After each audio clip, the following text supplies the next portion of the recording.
Hello दोस्तों, मेरा नाम है नवीन विश्वकर्मा। जैसा कि आपने इस थंबनेल पर क्लिक किया और आपके सामने एक वीडियो आया। वैसे भी ये केस है मुंबई शहर का, हमारे मुंबई शहर का। हमेशा आप लोगों ने एक बात सुनी होगी कि पूत कपूत हो सकता है लेकिन माता कुमाती होती ना है। लेकिन इस घटना ने ये भी झुठला कर रख दी है, चाहे कितनी भी बड़ी वजह हो जाए लेकिन माता अपने बच्चों को कभी मौत नहीं दे सकती। और इसके विपरीत हो सकता है कि कोई लड़का उसकी माता की मौत का जिम्मेदार हो जाए। ये घटना थोड़ी आम हो सकती है, लेकिन माता अगर किसी पुत्र की जान ले ले तो ये घटना बहुत बड़ी हो जाती है। आखिर ऐसा क्यों हुआ था मुंबई में 24 अप्रैल 2012 को? इस वीडियो में हम यही डिटेल से जानेंगे, तो चलिए स्टार्ट करते हैं। तो साल थी 2012 की, 2012 की 24 अप्रैल के दिन एक रईस घर की, जिसकी मीडिया में बहुत भयंकर, मतलब कि आप ऐसा समझ लो कि पीटर थे जो उनके पिता बन चुके थे उस समय के लिए, तो सौतेले पिता बन चुके थे। तो पीटर थे, उन्हीं की वजह से कौन बनेगा करोड़पति शो चलता था टीवी पर। सास कभी बहू थी, ये भी शो उन्हीं का था। तो आप समझ सकते हो कि कितना करोड़पति खानदान था। और जो इंद्राणी मुखर्जी है, इंद्राणी मुखर्जी शाहरुख खान के साथ उठती बैठती थी कभी कभी। तो आप समझ सकते हो कि शाहरुख खान की हिंदुस्तान के अंतर्गत कितनी वैल्यू है। और फिर तो आपको पता चल ही गया होगा कि कितना रुतबा होगा उस फैमिली का। और उसी फैमिली की एक लड़की 24 अप्रैल को लापता हो जाती है। पुलिस इन्वेस्टिगेशन तब नहीं करती और सभी से ये बता देती हैं उन्हीं की माँ कि सीना बोरा चल रही है ना, हाँ, सीना बोरा यूएसए गई है पढ़ाई करने के लिए। और लगभग 3 साल तक किसी को पता भी नहीं चलता कि सीना बोरा आखिर है कहाँ। वो तो पुलिस इन्वेस्टिगेशन करती तब जाकर पता चलता है कि सीना बोरा अब इस संसार में नहीं रही। तो दोस्तों, असम गुवाहाटी, असम यानी कि पूरा पूर्वी भारत है। पूर्वी भारत पर अरुणाचल प्रदेश है, अरुणाचल प्रदेश के बाद है असम, यानी कि पश्चिमी साइड असम है। अब क्या होता है कि वहाँ पर 2 लोग लिविंग रिलेशन में रहने लगते हैं, यानी कि उनकी शादी नहीं होती। एक का नाम होता है सिद्धार्थ, दूसरी लड़की का नाम होता है पूरी बोरा। अब पूरी बोरा ही भविष्य में जाके इंद्राणी मुखर्जी बनते हैं। इस नाम में आप कंफ्यूज मत होना, पूरी बोरा और सिद्धार्थ दास ये लिविंग रिलेशन में रहते हैं। अब ये 2 जोड़ा यानी कि सिद्धार्थ दास और पूरी बोरा 2 बच्चों को जन्म देते हैं। अभी तक शादी नहीं हुई। अच्छा, एक का नाम होता है यही सीना बोरा और दूसरे का नाम होता है मिखाइल बोरा। मिखाइल बोरा लड़का था और सीना बोरा लड़की थी।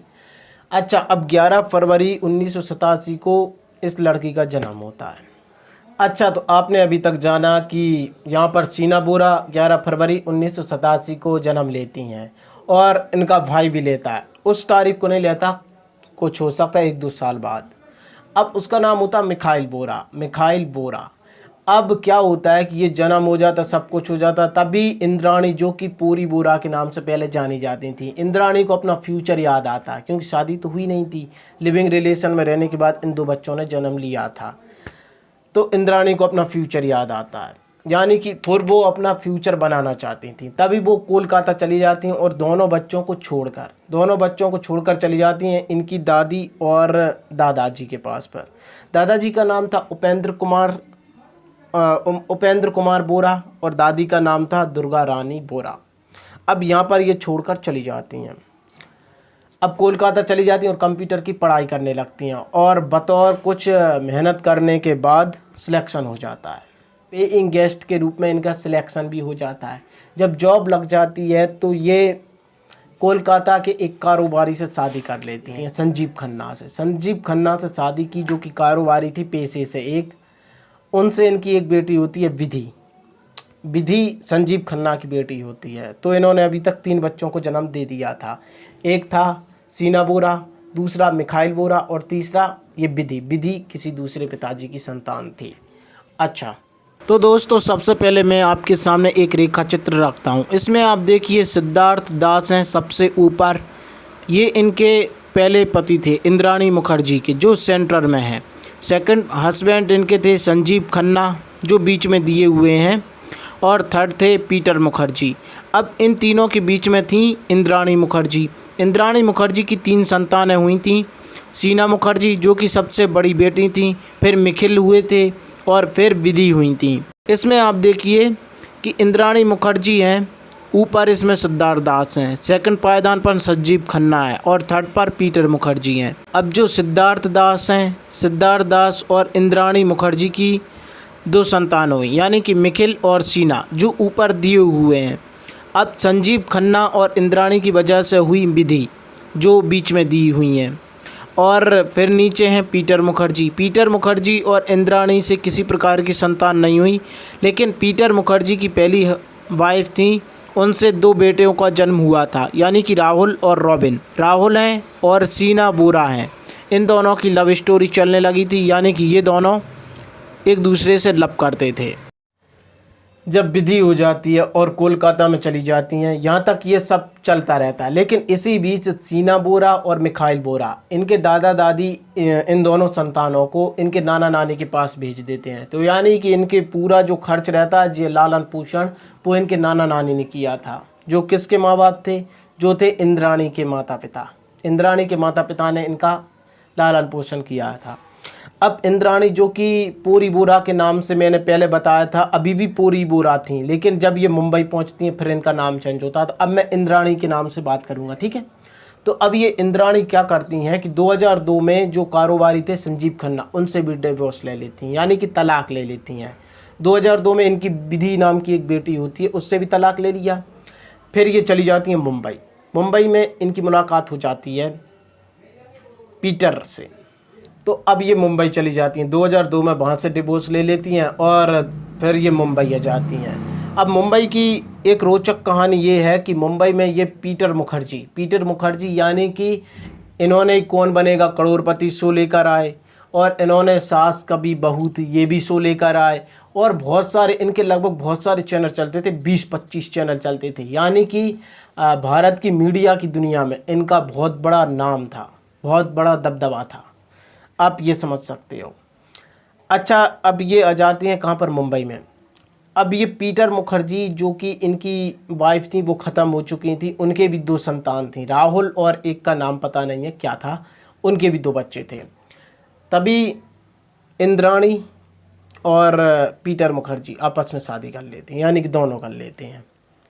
ये इनका पास्ट के बारे में कुछ भी नहीं बताती। इंद्राणी मुखर्जी पीटर मुखर्जी को अपने पास्ट के बारे में कुछ नहीं बताती, बस हो जाती है, ठीक है। 2006 में सीना बोरा मुंबई के लिए रवाना होती हैं और मुंबई पहुंच जाती हैं। तब इनकी 12th कंप्लीट हो जाती है और फर्स्ट ईयर की तैयारी करने की सोचती हैं। इन्हें पता चल जाता है कि इनकी माताजी कौन है, इंद्राणी मुखर्जी। लेकिन माताजी पीटर मुखर्जी से, यानी कि इंद्राणी मुखर्जी पीटर मुखर्जी से इनका परिचय सीना बोरा का परिचय उनकी बहन के तौर पर करवाते हैं। यानी कि सीना बोरा है, वो इंद्राणी मुखर्जी की सिस्टर हैं, ये कहकर पीटर मुखर्जी को पता चलता है। लेकिन ये इस बात का पता चला पीटर मुखर्जी को 2015 में, जब जाकर ये केस लगभग 3 साल आगे निकल गया, तब जाकर पता चलता है पीटर मुखर्जी को कि ये इसकी बहन नहीं थी, बल्कि इनकी बेटी थी। हालांकि एक बात ये कॉमन रही थी कि जब इंद्राणी मुखर्जी की शादी पीटर मुखर्जी से हुई थी, तब उन्होंने एक बात कही थी कि उनकी शादी संजीव खन्ना से हुई थी। संजीव खन्ना की एक बेटी थी, मतलब कि संजीव खन्ना से एक बेटी हुई थी विधि को पीटर मुखर्जी ने एक्सेप्ट कर लिया था बतौर अपनी बेटी के तौर पर। तो उन्हें इससे कोई आपत्ति नहीं थी, लेकिन उन्हें इस बारे में कोई पता नहीं था कि ये सीना बोरा है, ये भी इनकी बेटी ही है। लेकिन ये उन्होंने कभी बताया ही नहीं उन्हें। तो फिर ये होता है। तो जब 2006 में ये आती हैं और 2009 में इनकी डिग्री ख़त्म हो जाती है सीना बोरा की, कॉलेज से करती हैं, कॉलेज में डिग्री ख़त्म हो जाती है, आर्ट्स विषय से की थी। अब क्या होता है कि इनका दाखिला सेंट जोवियस कॉलेज में पीटर मुखर्जी करवाते हैं और पूरा खर्चा भी वही देते हैं। अब इस दौरान सबसे मुख्य बात ये निकल कर आई कि इस दौरान भी उन्हें बिल्कुल भी पता नहीं चला कि इंद्राणी मुखर्जी की बेटी सीना बोरा है, बिल्कुल पता नहीं चला और ना लगने दिया।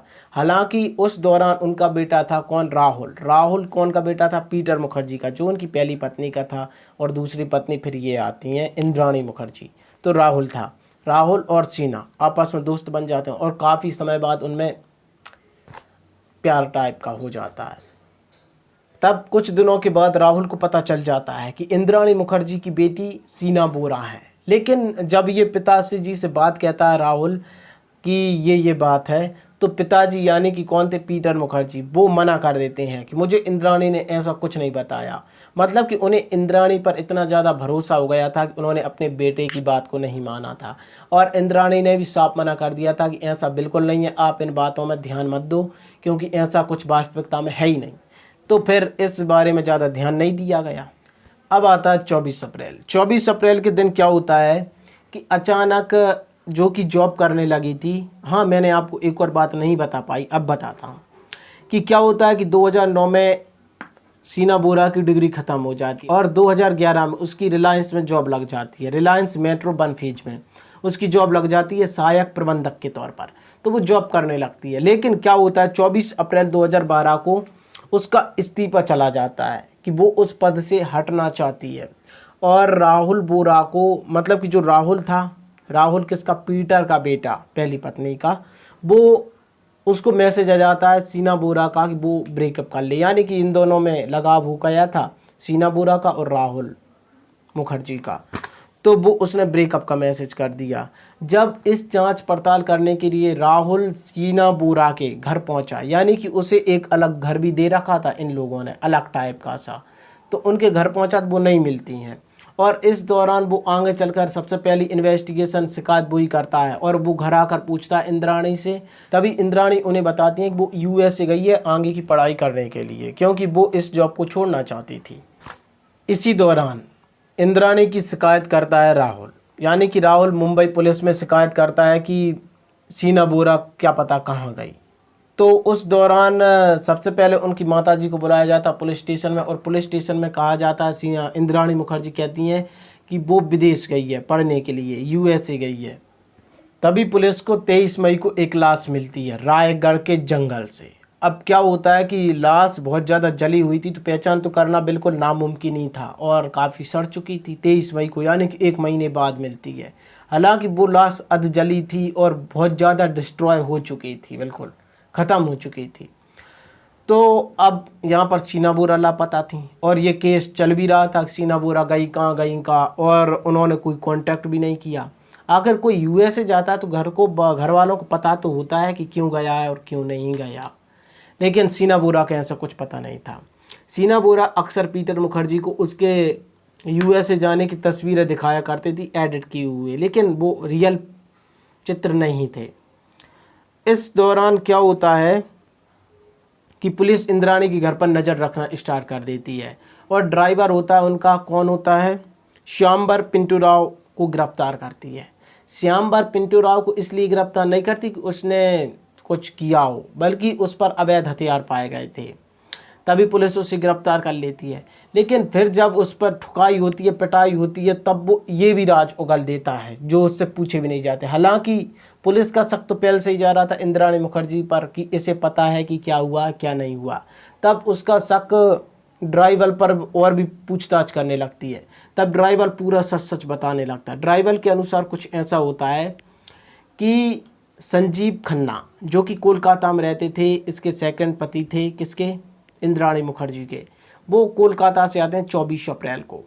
24 अप्रैल को आते हैं और श्यामबर पिंटू राव वहीं पर होते हैं। श्यामबर पिंटू राव को इंद्राणी मुखर्जी अपनी टीम में शामिल कर लेते हैं और संजीव खन्ना को भी।